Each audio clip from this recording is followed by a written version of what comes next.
രണ്ടാമത്തെ ക്ലാസ്സിലേക്ക് എല്ലാവർക്കും സ്വാഗതം. കഴിഞ്ഞ ക്ലാസ്സിൽ നമ്മൾ കോഡിങ്ങിൻ്റെ 4 ടൈപ്പുകൾ, letter coding, number coding, substituted names, അങ്ങനെ 4 ടൈപ്പ് ഓഫ് കോഡിംഗ് ഉണ്ടെന്നാണ് പറഞ്ഞു നിർത്തിയത്. ഇന്നത്തെ ക്ലാസ്സിൽ നമ്മൾ ലെറ്റർ കോഡിങ്ങും അതിൻ്റെ പ്രോബ്ലംസും ആയിരിക്കും ചെയ്യുന്നത്. അപ്പോൾ കഴിഞ്ഞ ക്ലാസ് കാണാത്തവർക്കായിട്ട് കമൻറ്റ് ബോക്സിൽ ഞാൻ ലിങ്ക് പിൻ ചെയ്തേക്കാം. അപ്പോൾ എല്ലാവരും പോയി വീഡിയോ കാണുക. ഓക്കെ, അപ്പോൾ ലെറ്റർ കോഡിംഗ് എന്താ നമുക്ക് നോക്കാം. ലെറ്റർ കോഡിംഗ് എന്ന് പറയുമ്പം ഒരു വാക്ക് നമുക്ക് തന്നിട്ടുണ്ടാവും. ആ വാക്കിനകത്ത് ഓരോ ലെറ്റേഴ്സും ഓരോ ലെറ്ററിനോട് തന്നെ ആയിരിക്കും കോഡ് ചെയ്തിരിക്കുന്നത്.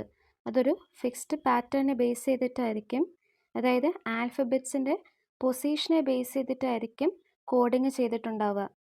നോക്കി, ഇവിടെ എ എന്ന് പറയുന്നത് സി ആണ് തന്നിട്ടുണ്ട്. അങ്ങനെയാണെങ്കിൽ ബി എന്താണെന്നുള്ളത് നമുക്ക് നോക്കേണ്ടത്.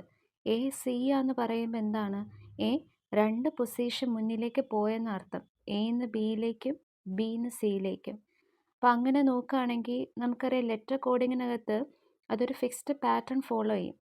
ഓക്കെ, അപ്പോൾ അങ്ങനെയാണെങ്കിൽ ബി ആ പാറ്റേൺ ഫോളോ ചെയ്യുകയാണെങ്കിൽ ബി 2 സ്റ്റെപ്പ് മുന്നിലേക്ക് പോകണം. ബിന്ന് സിയിലേക്കും സിന്ന് ഡിയിലേക്കും. അപ്പോൾ ബി എന്ന് പറയുന്നത് എന്തായിരിക്കും? ഡി ആയിരിക്കും. അപ്പോൾ ലെറ്റർ കോഡിങ്ങിനകത്ത് നമ്മൾ ലെറ്റേഴ്സിനോട് തന്നെയാണ് കോഡ് ചെയ്യുന്നത്. അതൊരു ഫിക്സ്ഡ് പാറ്റേൺ ഫോളോ ചെയ്യും. ആൽഫബറ്റ്സിൻ്റെ പൊസിഷനെ ബേസ് ചെയ്തിട്ടായിരിക്കും കോഡിങ് ചെയ്യുന്നത്. അപ്പോൾ ഇത് റിലേറ്റഡ് ആയിട്ടുള്ള പ്രോബ്ലംസ് നമുക്ക് നോക്കാം.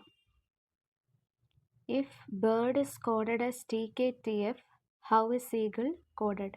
അപ്പം ബേർഡിനെ DKTF ആയിട്ടാണ് കോഡ് ചെയ്തിരിക്കുന്നത്. നമുക്കറിയാം ഫോർവേഡ് ഓർഡറിൽ ബി നിന്നും 2 പൊസിഷൻ മുന്നിലേക്കാണ് ഡി, ഐയിൽ നിന്നും 2 പൊസിഷൻ മുന്നിലേക്കാണ് കെ, ആറിൽ നിന്ന് 2 സ്റ്റെപ്പ് മുന്നിലേക്കാണ് ടി, ഡിയിൽ നിന്നും 2 സ്റ്റെപ്പ് മുന്നിലേക്കാണ് എഫ് എന്ന് പറയുന്നത്. അതായത് 2 സ്റ്റെപ്പ് മുന്നിലേക്കെന്ന് പറയുന്നതായിരിക്കും എന്ത്? ഇവിടുത്തെ ഒരു ഫിക്സ്ഡ് പാറ്റേൺ എന്ന് പറയുന്നത്. അപ്പോൾ അതേ രീതിക്ക് നമുക്ക് ഈഗിളിനെ ഇനെ ജി ആയിട്ടും എനെ സി ആയിട്ടും ജിനെ ഐ ആയിട്ടും എല്ലിനെ എൻ ആയിട്ടും ഇനെ ജി ആയിട്ടും എഴുതാൻ പറ്റും. അതായത് ഈഗിളിനെ നമുക്ക് GCING ആയിട്ട് കോഡ് ചെയ്യാനായിട്ട് പറ്റും. അടുത്ത ക്വസ്റ്റ്യൻ നോക്കാം.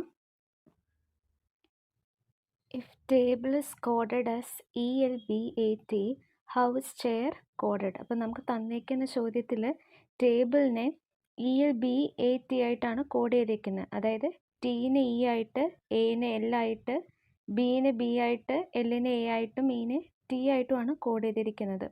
അപ്പോൾ എന്താണ്? ടേബിളിനെ റിവേഴ്സ് ഓർഡറിലാണ് കോഡ് ചെയ്തിരിക്കുന്നത് അല്ലേ? അപ്പം അങ്ങനെ നോക്കുകയാണെങ്കിൽ ചെയറിനെ നമുക്ക് റിവേഴ്സ് ഓർഡറിൽ RIHC ആയിട്ട് കോഡ് ചെയ്യാനായിട്ട് പറ്റും.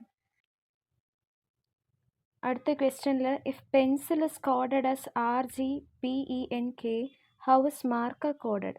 ഇപ്പോൾ ഇവിടെ പെൻസിലിൻ്റെ കോഡ് തന്നിട്ടുണ്ട്, മാർക്കറിൻ്റെയാണ് നമുക്ക് കണ്ടുപിടിക്കേണ്ടത്. അപ്പോൾ ഇതിൻ്റെ ഉത്തരം കമൻറ്റ് ബോക്സിൽ ഇട്ടാൽ മതി. അപ്പോൾ ഇന്നത്തെ ക്ലാസ്സിൽ നമ്മൾ ലെറ്റർ കോഡിംഗ് ആണ് നോക്കിയത്. അടുത്ത ക്ലാസ്സിൽ നമ്മൾ നമ്പർ കോഡിംഗ് എന്താണെന്ന് നോക്കും. അപ്പോൾ വീഡിയോ ഇഷ്ടമായെങ്കിൽ ലൈക്ക് ചെയ്യുക, ചാനൽ സബ്സ്ക്രൈബ് ചെയ്യുക. അപ്പോൾ അടുത്ത ക്ലാസ്സിൽ വീണ്ടും കാണാം. Thank you.